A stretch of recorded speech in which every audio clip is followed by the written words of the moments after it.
يابا السلام عليكم. وأكيد ما يحلى الفيديو إلا بذكر شفيعنا يوم القيامة. صلوا عليه وسلموا تسليما. اللهم صل على محمد وآل محمد. يابا شلونكم؟ شو أخباركم؟ إن شاء الله تكونون بخير بأحسن حال ومشتاقين كلش هواية. عندي نص كيلو لحم بالفريز طلعته وقلت خلي أشتغل بيه. هذا عندي لحم قلت له بدي أسوي منه كباب عروق وبورق، لأن شوفوا مال البورق ما يصير كلش دهين، مال كباب عروق يصير دهين. قلت له أريده وسط، قال تمام. فجاية خلطة اوكي حبايب. لان اني هاي عجينة البورق هو هذا كافي عليها، بس يعني راح اسوي جبن وياها، جبن وكرفس، فراح اخذ منه جزء يعني تقريبا هيجي نقدر نقول قد هيجي اسوي كباب عروق، هم يكفيني يوم مرة كاملة او مرتين. هذا شوفوا خير من الله يكفي البورق.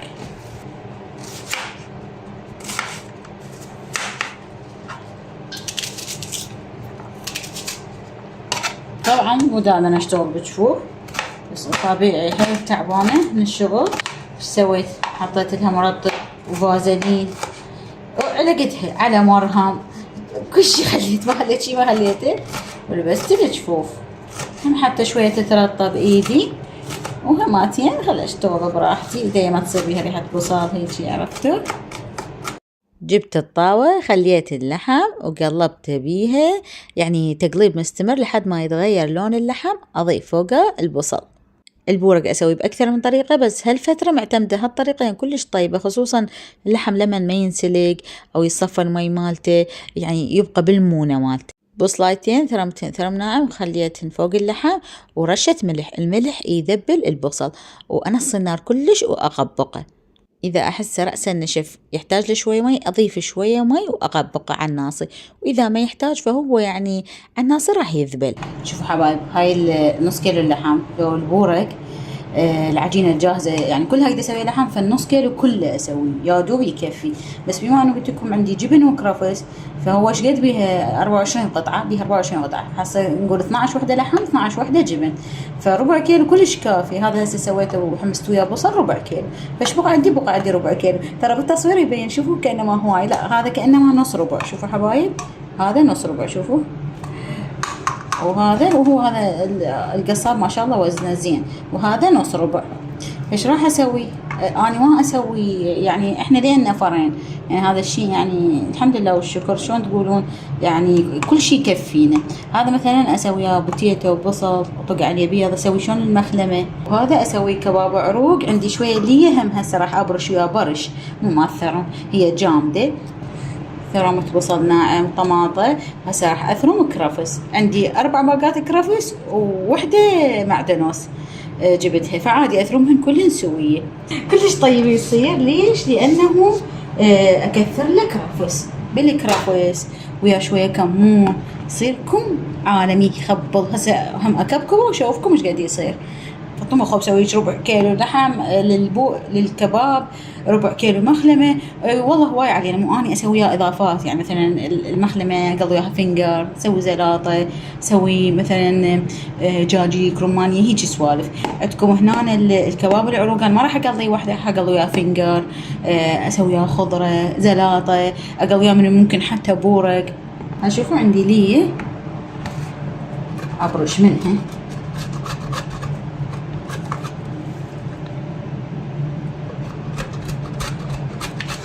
ليه اسوي الكباب طيب، وحتى لو بدون ليه هو هم وياه ثاره، بس هاي يعني تصير اكسترا ليه، يعني اثنين كلش طيب يصير. هو اصلا الكباب العروق لي طيبه، الليه والكرفس يعني واللحم كل نوعيته زين.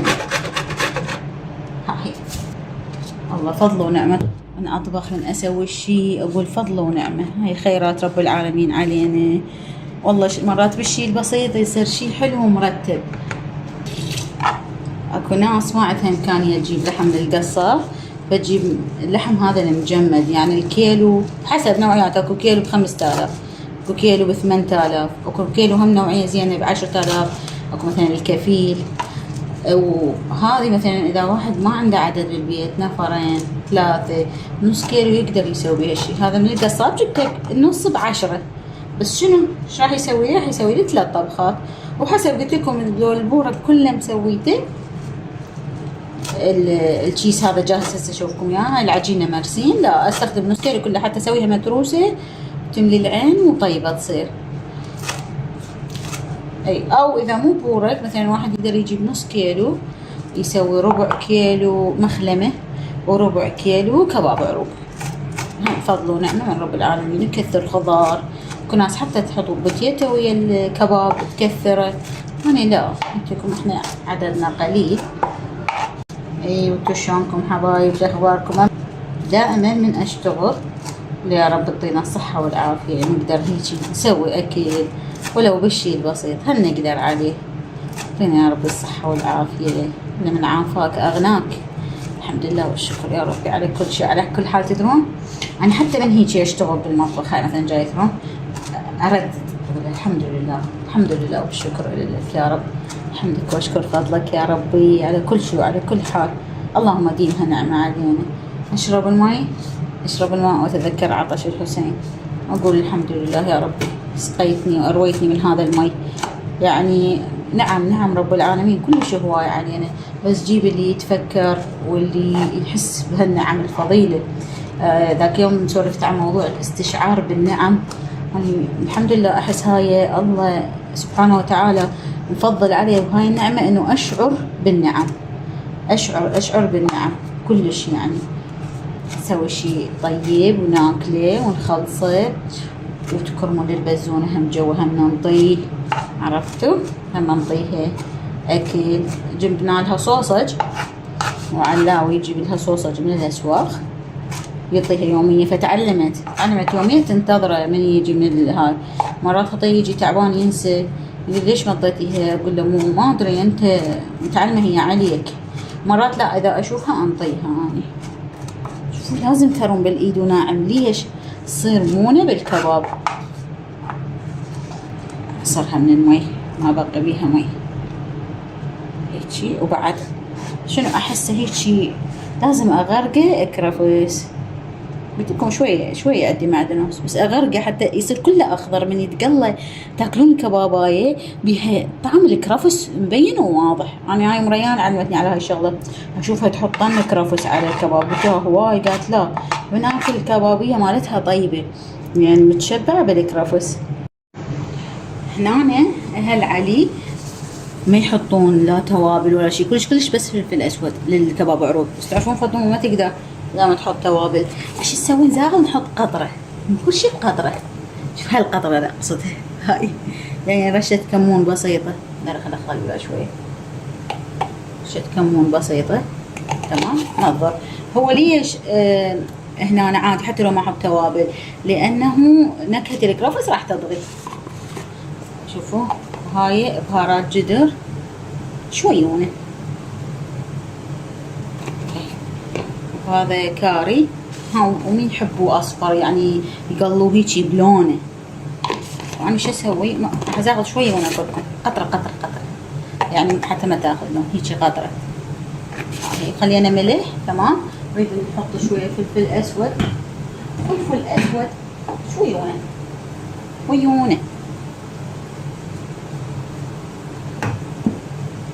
وطحين. هلا اشوفكم شكله قبل لا اضيف طحين. شوفوا شلون يصير. اهم شي يكون لك رفس هوايه، اهم شي. شوفوا ما شاء الله خير وبركه. الطحين عادي اسمر ابيض يمشي، بس انا استخدم ابيض هذا يعني اللي اشتريه. ليش؟ وهم عيني ميزاني وعادي اكثر لان انا حاطه ليه. وهسه طبعا من حمس اللحم مال البورق نزل منه دهن فهو بيدهن.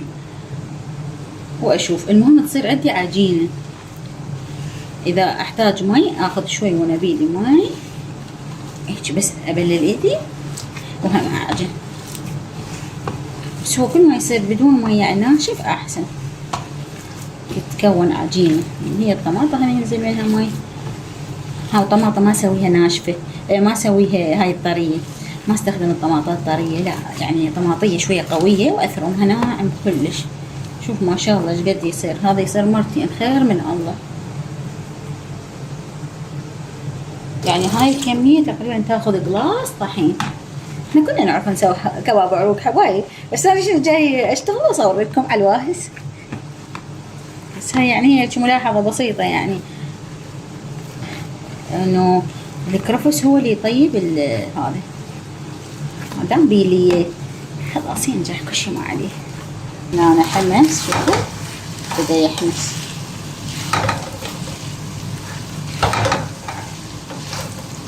ملح كامل، راح احط كاري مختار، راح احط كمية زينة هو اللي يطيبه، ورشة فلفل اسود. وها هي انتظره من يبرد، قلب شوية توابل وياه. من يبرد اضيف له الكرفس. هسه هاي مو العجينة كملت الكرفس. هسه شوفوا شكله هيك صحاح يذبل بالتجميد، والعجينة تصير عجينة كأنما تمتزج. كل ما تظل وقت أطول يعني تصير بالثلاجة يوم كامل، كل ما تنطي نتيجة أفضل. أشوفكم قليت وحدة هسه أشوفكم إياها، وهاي راح أسويها. بس ما شاء الله شوفوا صارت شقد كلش خير، يعني كل شي هو خير من الله. شوفوها ترى ما محروق حبايبي، الكاميرا جاي طلع هيجي. شوفوا شلون تصير من برا هالشي، من برا مقرمشة ومن جوا هالشي. أشوفكم لونها الحقيقي قدامكم. بسم الله.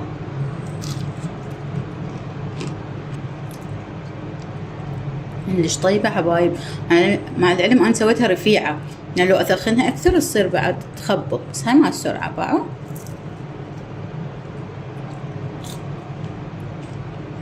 ذوق على وجهكم. عجب حبايب قال طيب. هاي شنو نكبكبهن، نسويها شوية بيها ثخن. ها واقليها على نار ناصية، مو خلي الطاوة على النار شوية يبدي يحمي شوية، يعني مو يشعوط.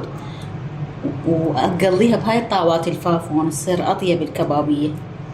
نار ناصية مع حبايب.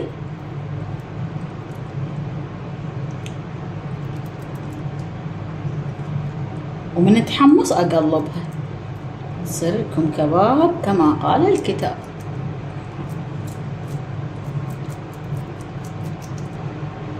كمية الطحين شلون اعرفها؟ مثلا هسه كميتي قليلة ما عرفت ايش قد كمية الطحين، اقلي عادي، اقلي وحدة اجربها اشوفها تمام تمام، اشوفها كشت معناها يريد لها طحين.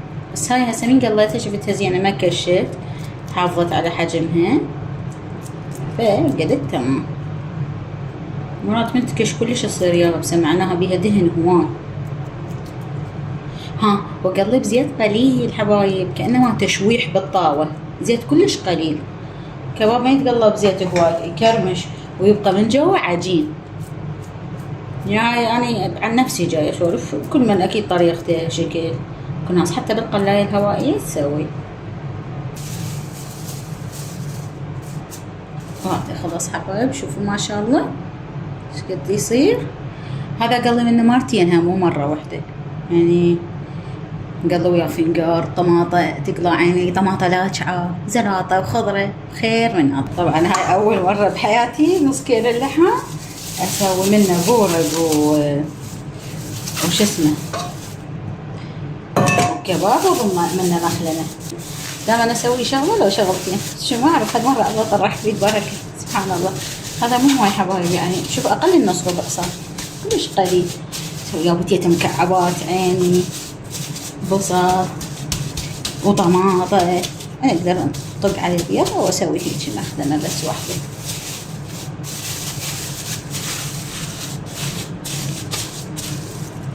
شوفوا هاي ترى متكرفس كومة، راح أحط منه على البورق واللي يبقى أحطه بعلبة بالفريز، كل شي ما عليه أجمد، أخاف كم يوم أحتاج فد يوم. شايفين مرات من تحتاجون كرفس وما عندكم عادي أطلعه من التجميد وأستخدم. هذا الكرفس شنو حبايبه عصرة ما باقي بيه مي، يعني عصرة بيدي، حط كلش هواية صرنا كهته. بعدين شايفين من يذبل تصير نكهة عالمية وعيني ميزان، يعني كأنما أحط نفس كمية اللحم وكرفس هيك. البورق اكو ناس تسوي بس لحم وكرفس، أنا ما أعرف متعلمة أسوي بيه، بس هو يصير يخبط. هذا شوفوا هذا الكرفس يعني تحسوه هواي بس راح يذبل بعدين حبايب، يذبل بالتجميد، يعني يذبل نكهة خطيرة. شلون يصير شكله عقرب هيك. ذني جبتهم مال العصير، شو عجبنا احط بوحدة منها الكرفس الثرامته البقل. بالتجميد بالفريز يجون ورا كم يوم يلقوه ذبلان ونازل من عنده شلون مادة الحديد او هاي المادة الخضراء، عرفتوا؟ هي عدة اسباب. اول سبب تجميد الفريز يجوز مو زين، ثاني سبب يجوز العلبة اللي مختاريها هماتين يعني ما تساعد او بتشيس او هيجي، ثالث سبب اذا يبقى فترة طويلة. هذا يعني من ممكن استخدمه خلال اسبوع خلال اسبوعين كل شيء ما عليه، من افتحه يتغير لونه لون بسيط بس ما ينزل من عنده هذا السائل الاخضر، فهمتوا قصدي؟ انا جربته صراحه، خليه بالفريز راسا راح يصك ويجمد، ونستخدمه كانما جديد ما بيه شيء. هذا عندي جبن موزاريلا مال بيتزا، هو هذا دسم ما يصير بالبورق، بس شو ذاك اليوم زادت وحده مدري اثنين عندي، شو سويت منه عجب عادي، قال كلش طيب سوي لي مرتلخ منه، قلت له ما يخالف. فقلت أنا هم ما جاي استخدمه قليل، احط وياه كرفس بس وهاي. بس هاي اكو يجي منها صغيره، ما استخدم الصغيره، هاي كبيره ب2000 دينار اشتريتها، بدي اجيب اثنين يعني. هاي شوفوا ايش قد بيها يمكن 24 ولا 25 هي 24 تجي، كان ممكن تكون زائد وحده هديه، ف25 قطعه تجي. فايش قلت اجيب اثنين، هاي كامله اسويها جبن وكامله اسويها لحم، صفانية قلت تصير 50 قطعه، شو اسوي بيها واني اهلي ما حد ياكل البورق، بس محمد اخوي يعني عرفتوا ياكل كم وحده، قلت كلش هواي شو اسوي بيها، هو انا اسوي هذا مره ويبقى عندي. فايش قلت اللحمه قسمه اسوي نص لحم ونص جبن، من يخلصها ما اكرر، افضل حتى يبقى فريش وجديد، من يظل بالتجميد فتره يخرب، مو يخرب يعني تتغير النكهه. وهاي العجينه هماتي تبقى فترة طويلة بالتجميد تتعب، بالتقلى تقوم شوية تنفتح او هيك شيء، لان انا مجربة يعني هاي العجينة خبرة بيها. هاي كلش خوش عجينة مرسين اسمها. شنو حبايب راح ادرسها حشوة، لان عندي لحم وجبن ما يكفي لي 25 قطعة، تدرس حتى واحد ياكلها تصير كلش طيبة. هذا اللي دائما اسوي يعني، لان هذا الاسبوع سويت نقول الجمعة او السبت يخلص نهاية الاسبوع هماتين اسوي شغلي اسويه قد اسبوع يعني.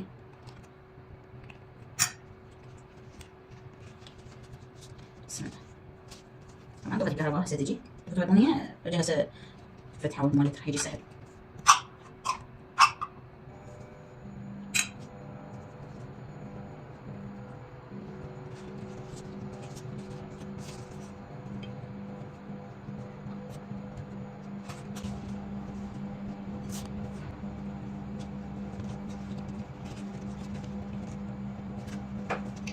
حاول اقلل الجبن لان تجي مرة وحدة منها الوحدة شوي ساحت من الطرف، يعني هذا الجبن شنو بالحرارة يسيح، مع كمية كلش كافية.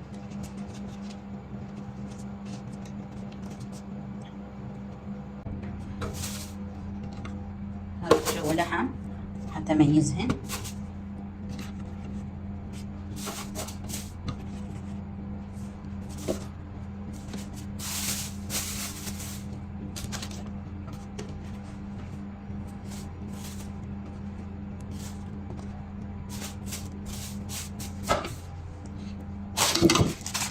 اللحم فوق تمام، راح يكون علبتين بس انا يعني هسه الشغل بعد. هذا الجبن راح يصير فوق وانا عادي اميز يعني اعرف اميز، انا من افتحها طبيعي كل شيء اسوي واخذ اللي اريده. اساس الفكره خليه جمده، اقدر حتى من جمده نخليهن بعلبتين هاي اجمالا ماكو اشكال.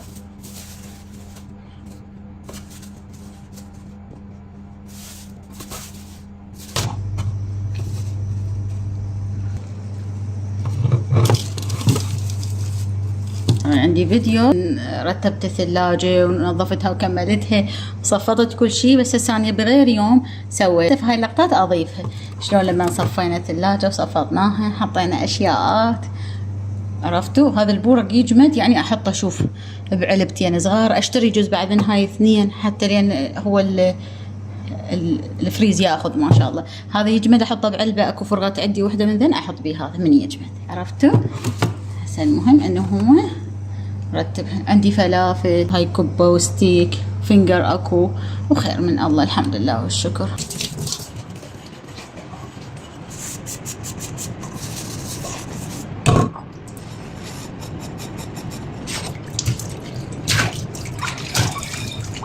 وعلا ومنشود يوم راح اسوي له شوربه شويوني جاي يعطس هسه. هاي البصل حمص شوربه العدس قلبه دير عليها مي لما يستوي العدس. هاي شنو الطريقه السريعه يعني. بسم الله. شوفوا هاي بالطاوة خليت زيت شويه مو هواي، حمص زيت خليت الكباب ونصيت النار واقلب على راحتي يعني اشوفها تحمص.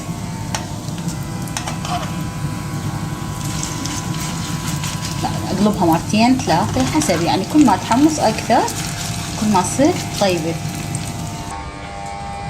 بسم الله. هي يسموه من الشجرة للخلاط.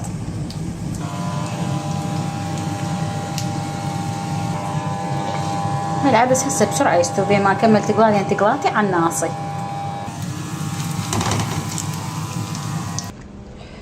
وهذا البورق شوف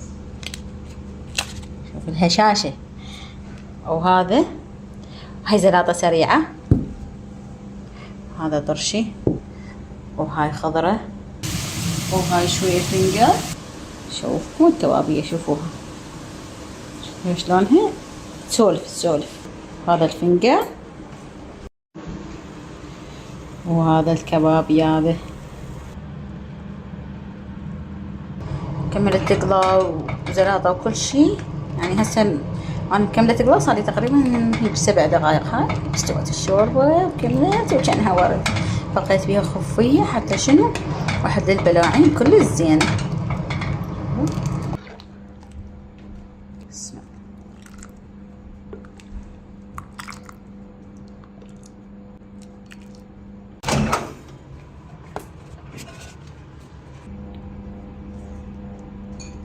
الله. شنو دفت يعني صارت كلش طيبة بالاكل. بسم الله الرحمن الرحيم.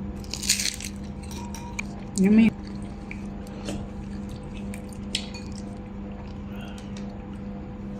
انا ما اكل صمون، هيك بدون صمون. محلات بيع فساتين السهرات في منطقة الفاتح.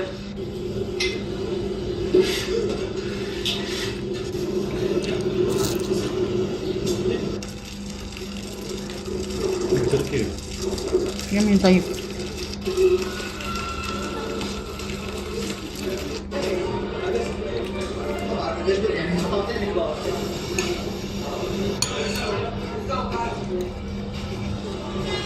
عن سعر الدولار واليورو في تركيا كل 100 دولار تساوي بعشرة ليمون عليها؟ 210 ليرات. تبعت الاسعار هذا الشيء. كل 100 يورو تساوي 4880 ليرة تركية شراء. سعر الفطيرة 35 ليرة تركية. شنو كباب؟ تفضل. كم 10؟ 10؟ العافية. هاي حطيت كمون بالاخير علاوي يبقى نكهته طيبة بالشوربة. اخر شيء حطيته وطفيتها. 4900 ليرة شو الطعم؟ ها؟ طيب غير عم تتجوز. العافية.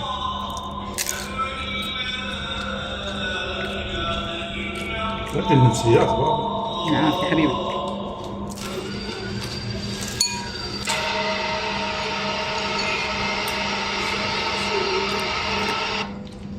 خبر تركي هذا في الجنة. ان شاء الله اروح لها اليوم.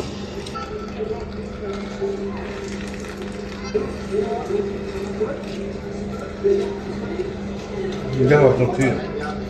سلام الله يعطيك العافية. الله اشتاق من الشتاء. يا ما مشيت هنا باسطنبول. ان شاء الله حبيبي ليش لا. نروح ونسافر ونفر الدنيا كلها. الله هنا يجوا مطر. ماشي نصفي المواعين وهذا